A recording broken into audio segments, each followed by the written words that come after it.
నేను కొణిదెల పవన్ కళ్యాణ్ అనే నేను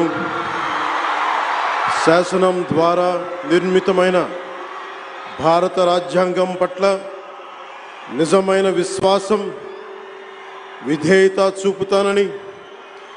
భారతదేశ సార్వభౌమాధికారాన్ని సమగ్రతని కాపాడుతానని, ఆంధ్రప్రదేశ్ రాష్ట్ర మంత్రిగా